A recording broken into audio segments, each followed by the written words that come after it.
एकादशी व्रत कथा। एकादशी व्रत कथा। षटतिला एकादशी व्रत है। इस दिन तिलों का 6 तरह से प्रयोग किया जाता है। इस दिन व्रत रखने वाले इस कथा को पढ़ना बिल्कुल भी ना भूलें और पढ़ें। एकादशी व्रत कथा। एकादशी व्रत कथा। षटतिला एकादशी कथा इन हिंदी। माघ महीने के कृष्ण पक्ष में आने वाली एकादशी को षटतिला एकादशी के नाम से जाना जाता है। इस दिन तिल स्नान, तिल का उपटन, तिल का हवन, तिल का तर्पण, तिल का भोजन और तिलों का दान करने की परंपरा है। इस दिन 6 तरह से तिल का प्रयोग किया जाता है, जिस कारण इसे षटतिला एकादशी कहा जाता है। मान्यता अनुसार इस व्रत को करने से व्यक्ति के पाप नष्ट हो जाते हैं। जानिए इस एकादशी के पावन कथा। षटतिला एकादशी की कथा।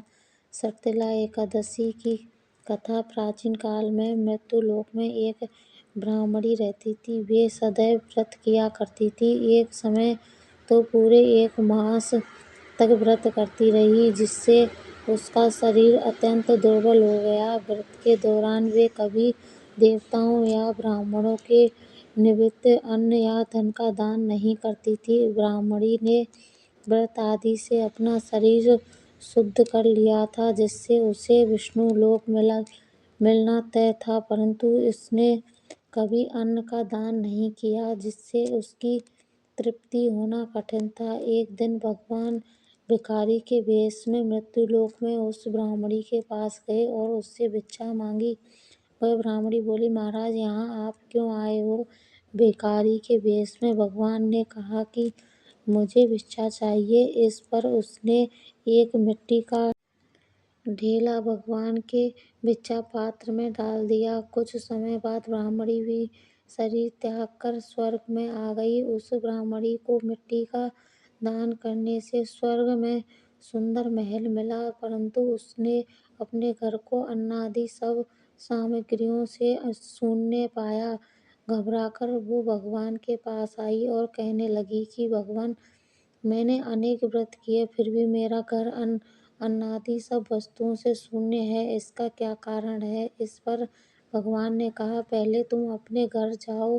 देव स्त्रियां आएंगी, उन्हें देखने के लिए पहले उनसे षटतिला एकादशी का पुण्य और विधि सुन लो, तब द्वार खोलना। भगवान के ऐसे वचन सुनकर वो अपने घर गई। जब देव स्त्रियां आईं और द्वार खोलने को कहा तो ब्राह्मणी बोली, अब मुझे देखने आई हैं तो सबसे पहले षटतिला एकादशी का महात्म्य मुझसे कहो। उनमें से एक देव स्त्री कहने लगी, मैं कहती हूँ। जब ब्राह्मणी ने षटतिला एकादशी का महात्म्य सुना तब उसने द्वार खोला। देवांगनाओं ने उसको देखा कि ना तो वह गांधर्वी है और ना ही असुरी है, वरन पहले जैसी मानुषी है। उस ब्राह्मणी ने उनके कथनानुसार षटतिला एकादशी का व्रत किया। उसके प्रभाव से वो सुंदर और रूपवती हो गई तथा उसका घर अन्न और समस्त सामग्रियों से भर गया। इस दिन मनुष्य को